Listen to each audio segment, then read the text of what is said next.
Hello everyone, it's Yobe from Fedlight Tarot. Welcome to my channel. If you're a Starlight or a Sunlight member of my channel, you will have access to this video first because this will give you the possibility to reach out for me should you see a deck that you love and that you want to have in your collection out of all of the decks that I'm going to present today. Just a small disclaimer, this is going to be a huge rehoming, and if you've been watching my channel for a while, you will know that this is what I do once a year. So once a year, which is ironic because I call it spring cleaning, but technically where I live is actually winter because we are in June in Australia and it's winter. But it does have that kind of energy of cleansing that I like to do. I look at all of my decks in my collection and I take on a very honest opinion about them, and I ask myself, do I actually need this deck? Do I use this deck? Have I used it? Is there a space in my tarot and oracle practice for this deck? Unless it's an out of print deck or unless it's a very hard to find deck, I generally speaking, then if the answer is no, there is no space in my collection for this deck or in my practice for this deck, I actually put it up for sale. So as I said, Sunlight and Starlight members of my channel will have access to these decks. The remaining decks then will be presented to all of my subscribers. As always, please be cautioned that shipping costs have gone up from Australia to pretty much the rest of the world, unless you live in New Zealand. Then we're still talking about normal prices, but I've been quoted by the post office just recently to send only one deck to the US, and it was about 45 Australian dollars, which, to be honest, it seems a lot over the top, but it is what it is. Probably because of fuel prices going up. I don't know. So my advice would be, if you do not live in Australia and you see a deck that you like, if it's a mass market deck that is still in print and still available, it will not be convenient for you to reach out to me for that deck. It will be most definitely convenient for you to go to your local metaphysical bookstore or buy through Amazon or any other website that is active in your country. However, on the other hand, if it is an indie deck, if it's generally, I don't rehome out of print decks and hard to find decks. In the rare cases that I do, of course, you're more than welcome to reach out to me for those decks. Let's have a look. Sorry, I actually forgot to say that because there's a lot of decks, and I mean dozens, I'm not going to spend too much time for each deck, otherwise we're going to stay here forever. As always, I do not mean to say anything about these decks. These decks will go to a new lovely home, someone who will treat them better than I do, that will not leave them gathering dust on a shelf. But this is not my opinion on a negative opinion or expressing anything negative about the decks themselves or the quality of the decks or the quality of the art style or the guidebooks or the creators. It is not to be taken as a negative comment from my part on the decks. I always say that there's various reasons why I choose to rehome a deck. Most likely it's because I've had a really good time with the deck. We had a very nice, or more than one very nice conversations. It had let's say, fulfilled its purpose for me. And so now I'm kind of happy to have it, go to somebody else's and do the same for others. It is literally not to be intended as a negative comment on the decks. I'm saying this now, so I'm not going to repeat it throughout the video because otherwise for each and every deck I will have to say the same. And another thing that I forgot to say, sorry, basically, I did not end up making a post on Facebook in one of the groups I'm in for the last decks I was rehoming, and that was 6 weeks ago because I knew that there was going to be a really big one coming up. So in some cases, you're going to see decks that were in the previous videos. It just means that I never got around to making the post on Facebook. So obviously, they're still available if you so wish. So let's start with the Tarot of the Enchanted Garden. This is by Los Carabeo. It's one of the deluxe kind of edition. It comes with a really nice two-part box, and it's got really nice papery but very nice cardstock. It does come with one of the typical Los Carabeo little white books, however, with different languages. However, I have to say that in this case, there is a little bit more of the description to the cards than you would normally expect from a Los Carabeo little white book. And that goes not just for the major arcanas, but also for the minor arcanas. And let's have a quick look at the cards. So it is, as you can see, an RWS clone. However, it is with a, let's say, very specific, very peculiar kind of art style. The colors are, I would say, pretty much pastel colors. There's a lot of monochrome with splashes of colors throughout the cards. And normally I would point out to a couple of things that disagree with me from this deck.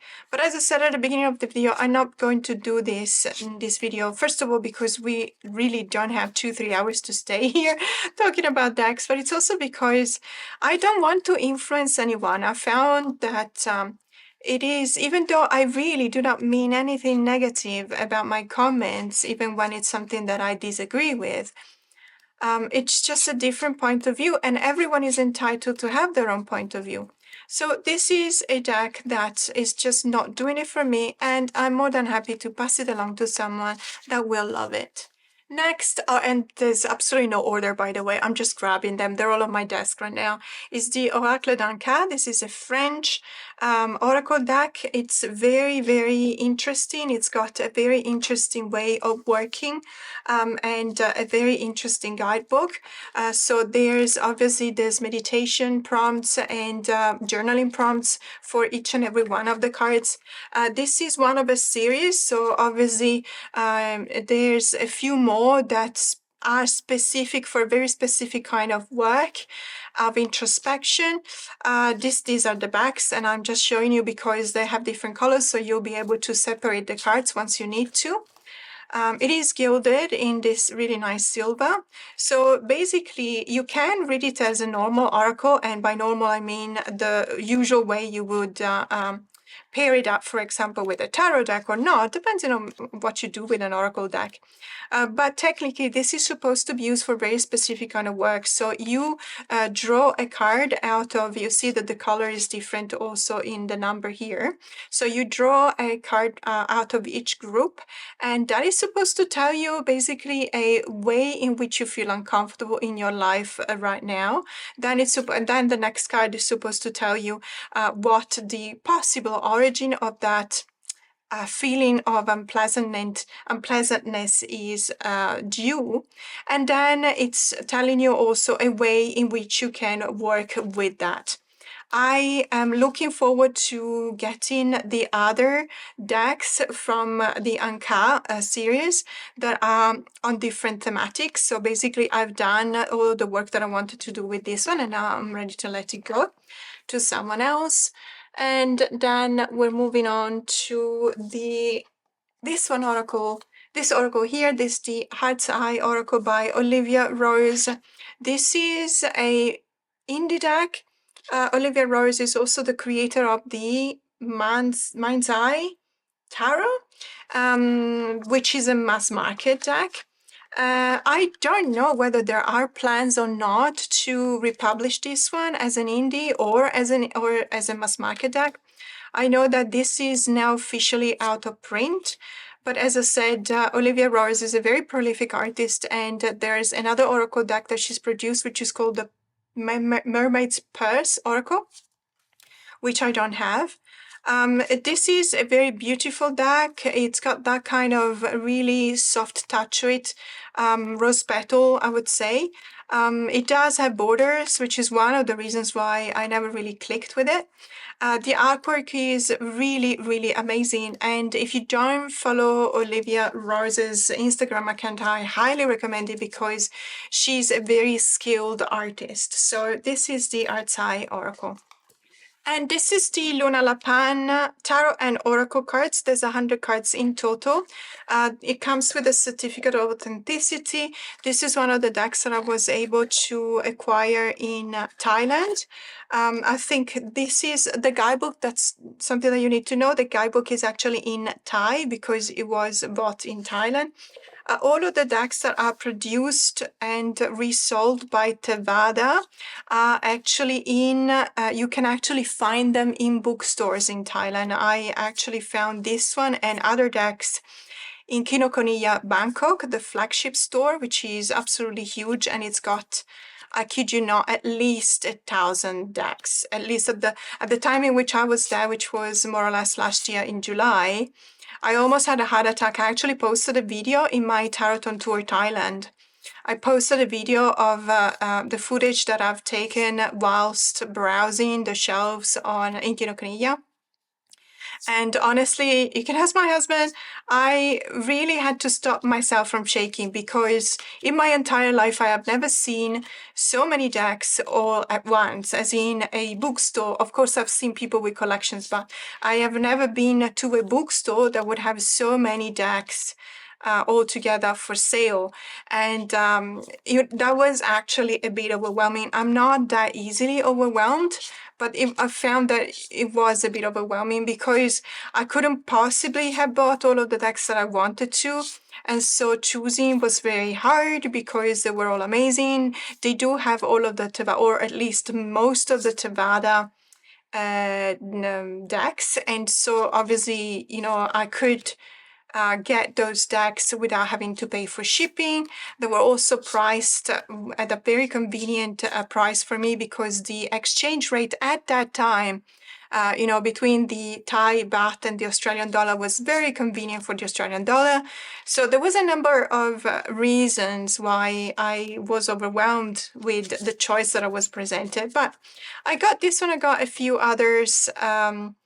And it's just now I'm ready to move this on to someone else. So this is what's it called? The Luna Lapan Tarot. Then I've talked about this deck a number of times. This is the Mystic Mondays Tarot. I'm not going to repeat the reason why I want to let this go. I really did. I tried really hard to reason with this deck. I tried to vibe with this deck because I really do appreciate the concept of minimalism and these really saturated, clashing sometimes kind of colors.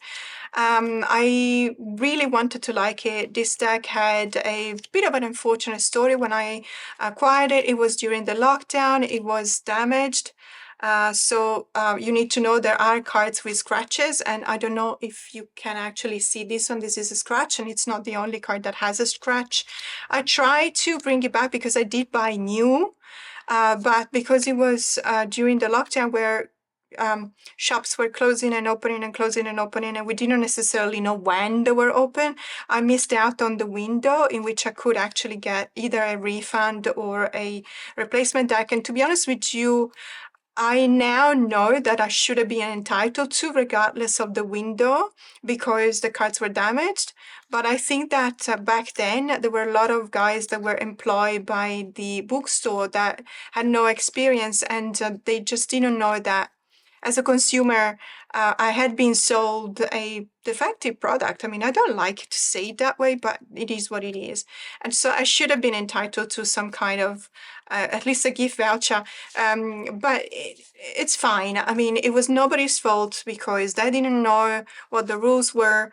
The bosses were not working. And then the week after, I was told to go back the week afterwards, which was closed because we were back into lockdown. Then a couple of months went by. In any case, it is what it is. This is a deck that just didn't work out for me. It's the Mystic Mondays Tarot.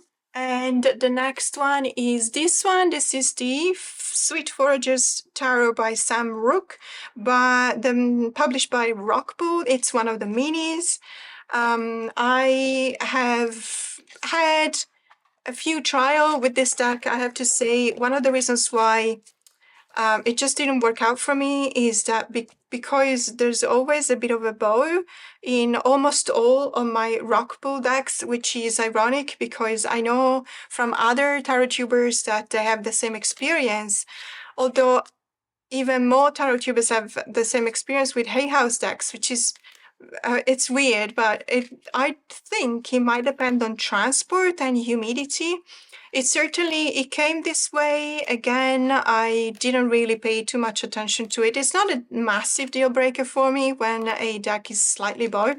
Obviously, when the cards don't even lay flat on the mat, on the reading mat, then it does become a bit of a problem. But this is not the reason why I'm rehoming this. It's actually really beautiful. The art style is amazing, and I love Sam Rook's art style and their concept of the decks and their interpretation and rendering of the cards. I do have two of their decks that are very, very safe in my collection, and I'm referring to the Rainbow Moon Tarot and the Macabre Tarot, and I'm happy to keep those two, so I'm happy to let this one go. So this is the Sweet Forages Tarot. So the next deck is the by Bouchette Design, and it's the Maraki Tarot. This is the 3rd edition. Now, this one, I believe, I could be wrong. Apologies if I am, but I believe that this one is now out of print, but there is already available or on pre-order to be coming soon, a 4th edition. And I'm actually very excited about the 4th edition. So I'm not rehoming this deck because I don't like this deck. I'm just hoping that the few things that were not vibing for me for this deck, which are very, very, let's say, detailed things about perhaps the focus of the cards, the art style, the use of certain kind of colors, and the softness in some of the artwork. So those issues, and the font is fine. The font was an issue with the previous edition to this one. But I'm hoping that those will not be issues anymore. I love this Five of Pentacles. Look how beautiful it is. And so I'm kind of looking forward to the 4th edition to just check it out and see how it feels. So this is an incredibly beautiful deck, really gorgeous. Obviously, as you can see, it's an animal-based deck. Which is, for some people, it's just not doing anything. That is not my case. I have several animal decks. Some of them I like, some of them I don't, but it's irrespective of the fact that they are depicting animal. But although in some cases I have to say I have a bit of a problem with anthropomorphized decks, in the sense that I look at animals, and if I see them wearing human clothes and engage in human activities, is kind of a cognitive dissonance for me, but it's not a big deal. I just do tend to notice these kind of things. So this is the Maraki Tarot. It does come with a few explanation cards, as you can see, and also just a handful of oracle cards that you can use together with the tarot. The next one is an oracle deck by Llewellyn. This is the Archeo by Nick Bantock, creator of Griffin and Sabine. So what happens with this deck is that I got it out of Amazon. What happened was that I think, and I don't know that. So I don't want to be to sound mean or anything, but I think I was sent a secondhand copy, because it wasn't sealed. None of the cards was sealed. The box wasn't sealed. And it also looked like the spine, it's not broken in the sense that you would see that, obviously, but this page was kind of open like that. It stayed open like that when I saw it the first time. Generally speaking, I'm not that difficult. I don't mind secondhand decks. As a matter of fact, I am a member of many Facebook groups where there is trade and sell and rehoming, as you know. But I don't want to be charged full price for a deck, especially a deck that I buy on Amazon, if it's not an original copy, if it's not a new copy. Other than that, this is not the reason why I'm rehoming this deck. I believe that the art style is fantastic. It does come with white blank cards like this. You can actually draw on them, even though I have to say I haven't tried myself, and this is the kind of really glossy kind of surface that it might be not that easy to actually have to use to draw on it. It is a very specific kind of art style. It is an archetypal kind of deck. It's called the Archeo, so obviously you will see a lot of these are actually referring back to archetypes. I have used it a lot in combination with the Joker Tarot. I was reminded by it with this card because if you have the Joker Tarot by Lo Scarabeo, you will remember that it pairs up really nicely with that, with this deck. However, I don't. It's not one of those decks that you can actually use as an oracle deck for divination purposes. So the purpose of using it together with the tarot deck, it just didn't work.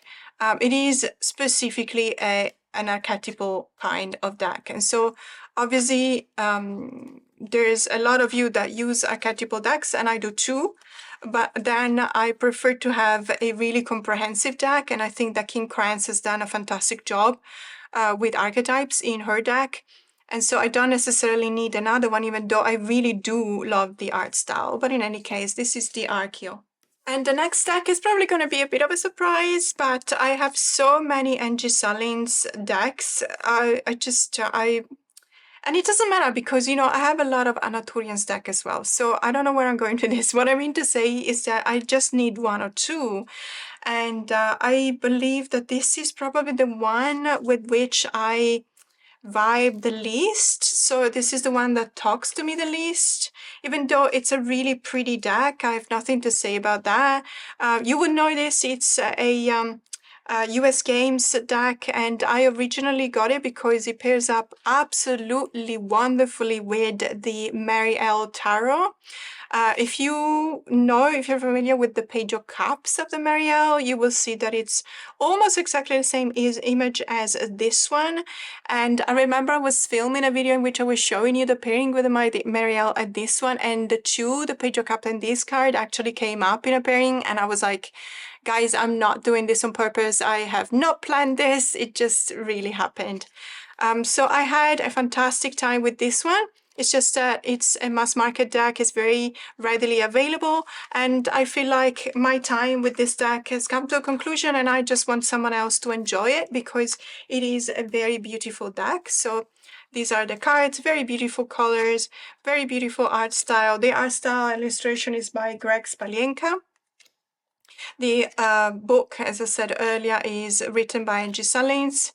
She's so prolific, it's crazy. I have so many. Every time I was like, oh, it's okay. Angie Salins has been writing this one. Okay. And this one. And this one. So she must be very super busy. And I like it because I actually like the way she writes. So it's all, you know, it's a win-win situation. But so this one is the Divine Nature Oracle. The next deck is an Italian deck. This is published by De Vecchi. It's the Tarocchi Flora, so it's botanical based. It's been created by Massimo Alfaioli and Maria Eva Di Maggio. It's one of those decks that is really, really big. So if you're not familiar with this kind of series, it's the same one that has the Lo Scrigno degli Oracoli, which is an oracle deck with divided in 3 groups of cards. One is about Roman gods and goddesses, one is about witches, and one is about cats. I absolutely love that oracle, but I do find it really hard to shuffle and, generally speaking, handle it. And so I actually, when I was in France, I knew that there was a French edition that had a standard side, there was a standard format. And so I actually I found it and I bought it, and I am very happy with the French edition. I don't know if there is a French edition or a standard size edition of this deck. This is a tarot deck, not an oracle deck, by the way. It is slightly peepish in the minors, as you can see. The cardstock is very sturdy, very papery, but also very thick. And to be honest with you, well, as you see, very, very peepish. I really loved this deck for a while. I feel like I was really into these kind of botanical themes perhaps a couple of years ago when I bought a bunch of botanical themed decks. It's just that now I'm not into that anymore, and I just saw someone posting about it on Instagram asking where they could find this deck because they really wanted it, and I thought perhaps there is a market for this deck. Someone may want to reach out and grab it. I don't know whether it's still available on Amazon. This is where I got it, Amazon Italy. It might still be available or not, but in any case, it's up for rehoming. And the next deck is kind of similar in the sense that it's another botanical deck, and I know that everyone has this deck in their collection. It was one of the staple of botanical oracles, a few years ago. It's a Greenwich Oracle by Sherilyn Darcy, published by Rockpool. What happens is that, again, I have so many botanical decks that, to be honest, I haven't used this one in such a long time, and I feel like it's a pity because it is a quirky deck. It's got all of these symbols. It's just not a deck that I use. I haven't used it in probably over a year, and that's one of the, let's say, criteria that I use when asking myself to be honest about whether I actually need and want a deck in my collection or not. So if my answer is no, I haven't been using it in over 12 months, that chances are that I don't actually need it. There's nothing wrong about this deck, as I said, really interesting because it does have the elemental alchemical symbol. For example, this is fire, you got the zodiac sign, you got symbols like this key here. There is a number, so you can go easily back to the guidebook and read about it. There's a keyword, and there's also the English name and the Latin name of the plant that is represented on the card. So you couldn't ask for more because in many, many cases you will have botanical decks that have a lot of symbols as well and associations, but they don't have a keyword. This one not only has a keyword, the English name, and also the Latin name. So the Greenwich Oracle. And another oracle deck that I'm looking into rehoming is the Celtic Spirit Oracle by Nicola McIntosh, also published by by Rockpool, not Los Carabel, by Rockpool. So this is a deck that I used almost every day about a year and a half ago, maybe just when I got it. And I still really, really like it. But lately I've bought so many Celtic themed decks that, to be honest, I just there are other decks that cover more or less the same use and the same space in my practice that I had reserved for this deck, and they kind of made this deck redundant, which is a pity. But I also know that when it comes to the keywords, the other decks that I've got actually resonate more for me, and so I'm happy to give this one to rehome it to someone that would love it and use it more than I did, or that I'm doing right now, because at the beginning, as I said, I did use this one a lot. It's a really beautiful deck. It's got this really a nice forest green kind of edging. And but just be aware that there is a slight bow to this one as well. Another Rockpool deck with a slight bow. Nothing that you would notice immediately, and nothing that will prevent you from doing, handling the readings and the shuffling, but just for you to note. So this is the Celtic Spirit Oracle. And then we're looking at the Golden Lyre Tarot. I talked about this in my latest video. I was explaining why I wanted to rehome this deck, so I'm not going to explain that anymore. There is a slight tear on the inside of the box. Other than that, the cards and the guidebook are perfect. These ones are really beautiful, but it comes after a period of time in which I was really seeking out this kind of modern looking, really glamorous, let me put it this way, this is glamorous to me. It might not be glamorous to everyone, but the images in the deck are very almost as if they were belonging to a fashion magazine, I would say. I don't mean it to say in a negative way, because I, like anyone else, I look at I don't necessarily buy fashion magazine, but I do look at them when I go to the hairdresser, for example, and I have time to kill. And so I really enjoy them. And I also enjoy the fact that there is diversity in this deck. Sometimes you don't find diversity in these types of decks. It's just that I prefer other decks that have these same kind of cosmic vibes and really beautiful art style. This is a collage deck, a photographic collage. So it is time for me to just rehome this deck, because I know that there's people out there who will really, really love it. And the next one is huge. So it's also a French oracle deck, l'Oracle du Soleil Levant. So the Oracle of the Rising Sun by Thierry Surgeon and Jenny Hamasaki. This is published by Arcana Sacra. I tried with this deck. I really tried. It's a beautiful deck, amazing. The guidebook is fantastic, and it's got Hokusai here on the inside of the cover. There's really a lot here. It's packed with information. There's also, I love the fact that they separate every single paragraph and they tell you what the title is so that you understand what the paragraph is about, basically. What happens is that the cards themselves, it's a beautiful deck, and let me just show you. But the cards themselves don't necessarily have the keywords that I would expect in order for me to be able to read at ease, to be at ease with reading with this deck. So it's not a matter of language. I speak French, so la vague is the wave, and obviously you can also tell that because it's referring to Oko's painting by the tsunami, the big wave. It's just that this is telling me something, and then I have an idea about what an oracle card that is entitled The Wave will be, and then I go to the guidebook and I find out that it's something else, or something not entirely like I thought it would be. And so I don't really understand whether this deck is an archetypal kind of deck, which could very well be.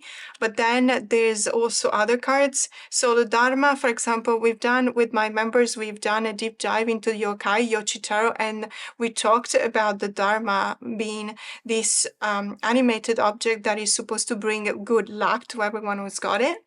And so we've done a deep dive, and I thought I knew what I was talking about when I was talking about the Dharma. And then I looked at the guidebook, and it's something that is not entirely different, but it's something that really threw me off. And I have to say, I wish I could say it's just for a couple of cards, but it's for more than one. And the Enzo, for example, refers to the fact that life is a cycle, and it's very intuitive. I myself spent ages, and I mean ages, when I was learning calligraphy.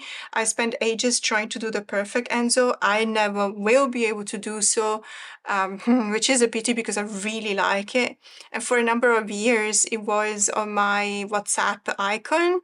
So I really loved it. But it's very difficult. It's very, very difficult to use a calligraphy brush and do a perfect circle, which is also imperfect, because as you can see, the perfect Enzo is the Enzo that is actually imperfect. So it's not a metaphysical kind of concept, but it kind of is, because it really reminds you to something else. What I love about this card is that I can also see it as a bit of a well or a mirror that tells me what the future may look like for this person. And then that would have been my idea of the card. And then again, it's not what the idea of the card was in the intention of the creators and the illustrators. And so I found that it was kind of frustrating for me, and it was probably my fault, because instead of reading the book first, I was actually really looking at the cards. But it is incredibly beautiful, and I have so many Japanese themed decks that I'm kind of happy to let this one go. So this is the Oracle of the Rising Sun, and as I said, it is a French deck, so you will need to know this, obviously. And the next deck is another Oracle. I feel like there's mostly Oracle decks, which is not by, it wasn't my intention, it just so happens to be this way. So this is the Threads of Fate Oracle. This is the first edition. And as a first edition, it's got that really fantastic cardstock. I know that this deck sells, this is out of print now. I mean, this edition, the first edition, is out of print. And I know that there's a lot of people asking for a ridiculous amount of money for this deck because it is a first edition. And they actually switched to a different cardstock for the other editions. I don't have any other editions, so I don't necessarily know what the new cardstock feels like. I just know that this is a first edition. It's that kind of really soft rose petal kind of finish with a gold foil. I don't know if you can see that this one is gold foil on the front of the cards. It's an absolutely gorgeous deck. It's very communicative. The art style is very intuitive, but at the same time, you do have access to keywords, which makes it even easier to read. And it's one of those decks that pairs up really, really well with any kind of star seed or cosmic vibes kind of decks, like the Moonchild Tarot, the Starchild Tarot, but other tarot decks as well. So I'm expecting this deck to be requested by someone because I know that someone is always after first editions. I like it. It's very beautiful. I just don't use it, and I don't think it's fair for me to just keep it there, gathering dust. It's got this really nice matte gold edging. So another Oracle deck. I'm starting to feel bad about this, but it's just that I do have a lot of Oracle decks, and I don't have the same use for Oracle decks as I do for Tarot decks. But in any case, so this is the Sacred Visions Oracle cards. This is a famous deck because it's by, let's say, Lynn V. Andrews, but the famous name, or at least something that reminds me of other works, is Robert Taylor. Because there's another couple of decks that have been rendered and illustrated by Robert Taylor. This guidebook is very, very useful. So I have used this deck a lot. I really liked it. I appreciated it. I love the thematics of the decks. I love the guidebook. I love the fact that there's always, more often than not, there's a word from Robert Taylor about the painting and he was doing. There's also, you don't have to always go back to the guidebook because, as you can see, there are no keywords on the cards themselves.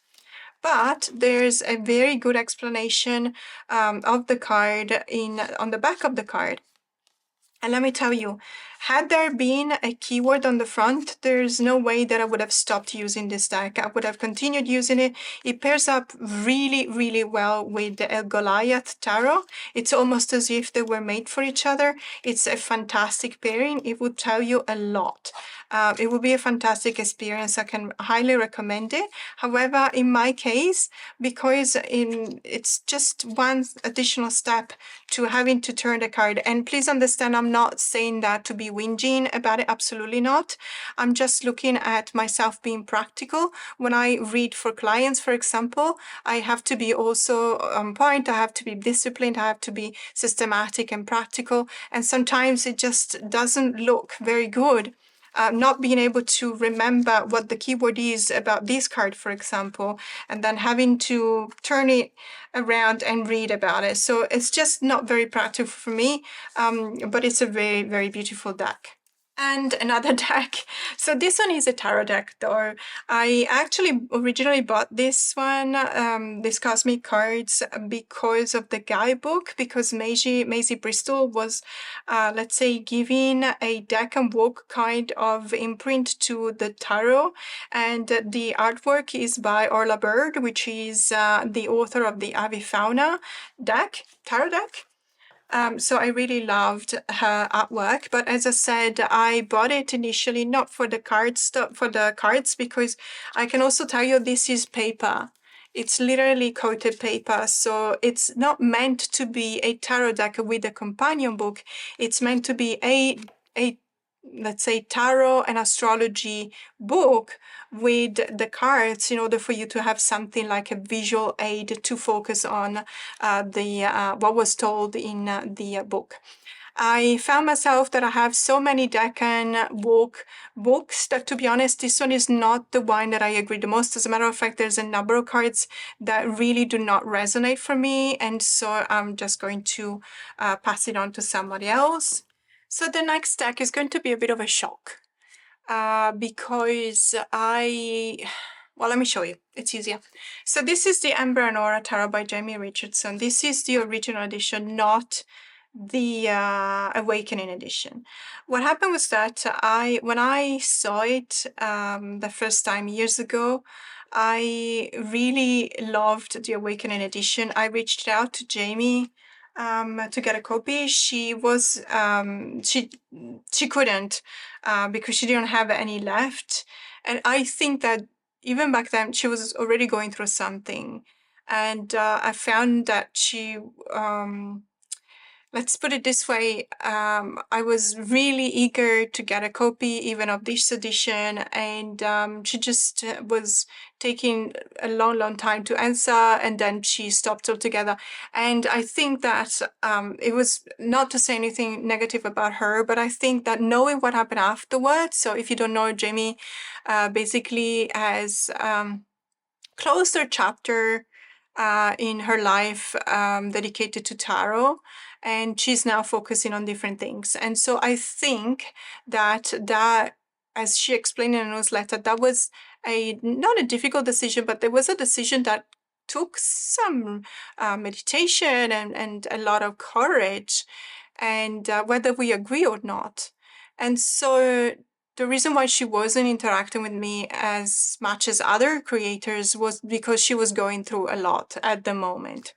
So what happened was that she re-released the original edition of the Ember Ora, so I got a copy.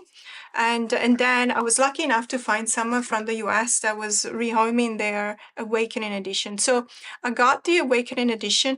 As you can see, this is the standard edition, and I never even, I mean, I looked at it, but it's still with the belly band. So it's practically pristine.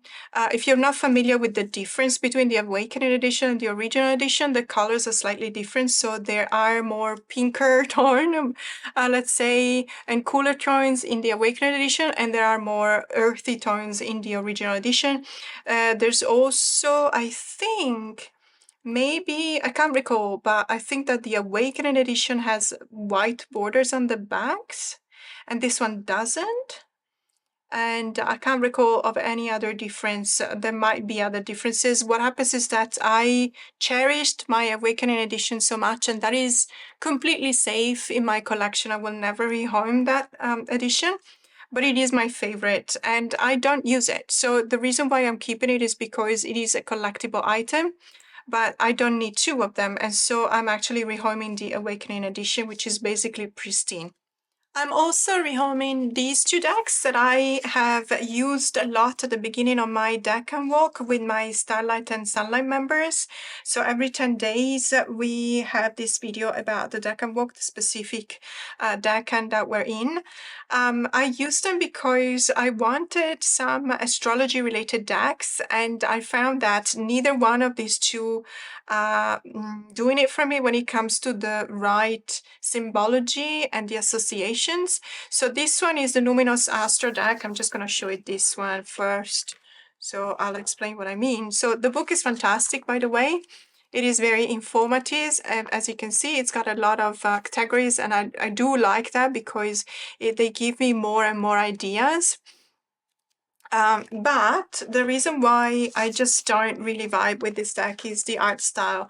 So I personally, looking at the planets, for example, I don't necessarily, yes, of course, mass I do associate with action, but I probably do also associate it with the fire of the, that it can be symbolized by a lipstick, but I find that a bit, I don't know, a bit reductive, a bit, and I don't want to say anything else, but it does feel like it's a bit too narrow.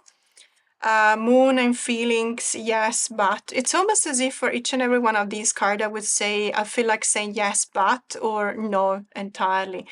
It is a really beautiful collage, photographic collage deck. So for example, this one pairs up really, really well with the Gold Lyre, and also with other similar kind of cosmic vibes kind of decks.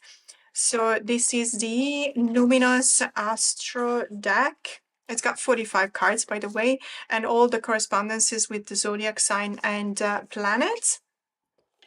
And the star code Astro Oracle, which is by Heather Ron Robbins, and it has been published by Hay House. The artwork is by Lucas Lua de Souza.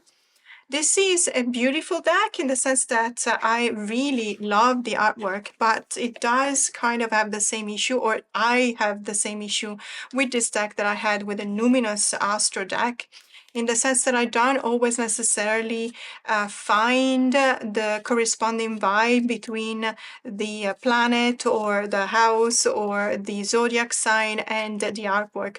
However, I have to say that because there are really interesting keywords, this deck can actually be used as an oracle deck. So instead of noticing or focusing on the astrological references, you can definitely use it with a tarot deck if you want, and just choose to focus on the keywords. And it works like a charm if you do it that way. But then again, my intent, my the reason behind me purchasing this deck was literally to have a deck with all of the astrological references, and it needed to work that way and it just didn't. And so that's the reason why I'm rehoming it, but it is an actually really beautiful deck. So this is the Star Codes Astro Oracle. And last but not least, I'm also rehoming the Sacred Web Tarot Deck and Guidebook. This has been written by Jenny Boy Brown and illustrated by her son James. There is a very poignant intent behind this deck and the reason why this deck was created.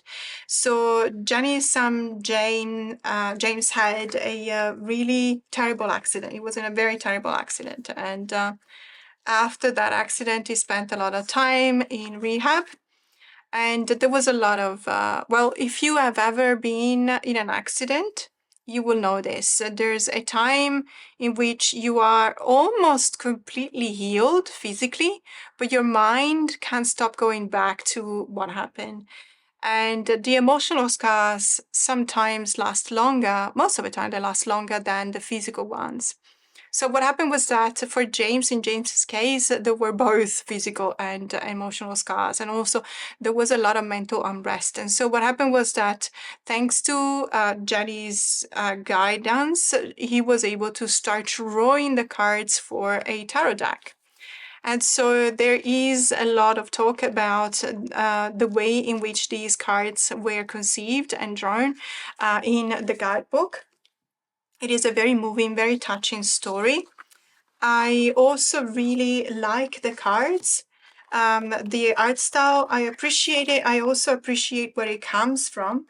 I just cannot read with this deck, and I am very conscious of the fact that a tarot reader of 36 years saying that I can't read with this deck, it sounds like it's almost a joke. It's not a joke. What I mean with that is that there's a lot of symbology here, that the minors are easy because, of course, this is a Three of Cups. Well, duh.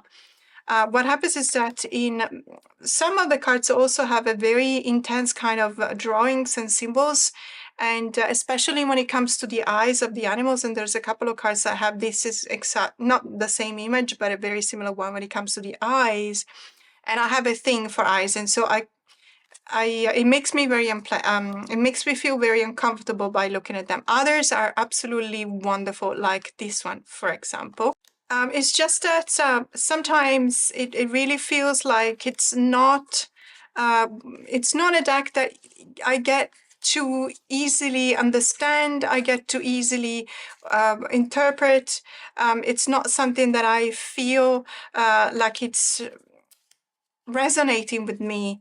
I really do appreciate the effort that goes behind this, but it just doesn't work for me, and I'm very sad about it because I really wanted to be the person that appreciates this deck. There's something else as well, and I've read about it, and I don't mean to be as negative as some of the reviews that I've seen, but this is the typical cardstock that doesn't last long, especially if you use it a lot. If you're a tarot reader, you want something sturdy because you will be traveling perhaps, and you put it in your bag, and then you take it out, and then you start shuffling, and people grab the card. Sometimes it happens to me all the time. I'm not entirely happy with that, but it does happen. And what happens is that it feels like it can get easily damaged. Not that my deck is damaged, because it's not. But it does feel like it can get damaged. And I read a lot of reviews of people showing actual photos of tears, of the cards with tears in them. And I just don't want to get to that happening. Even though I don't use it, so I don't think that I would get to a point in which I use this deck so much, and even if I kept it in my collection, that I actually get to ruin or damage the cards. Okay, we got through this. So there's a lot of decks. It's really a lot of decks that are going to be rehomed this month. So as I said, if you're a Sunlight or a Starlight members, you will be accessing this video 1 week before all of the other subscribers. So you can reach out to me. If you're a subscriber, you're watching this video and there's still a deck that interests you, you can always reach out to me at my email. So info@fairlightwellness.com. come. If the deck is still available, I'll be more than happy to talk about it. If not, I'm sorry. And again, this was by no means, I feel like I've said that before, more than once, obviously, but I really don't want to drive the point home to say that I don't mean anything disrespectful towards the decks or the creators or the illustrators or the writers of these decks. It's just really not what the intent is. It's just that this deck have had their time with me, and now it's time to move them to someone that will use them a lot more than I do. Well, that's it for today. Thank you so much for watching, and see you next time.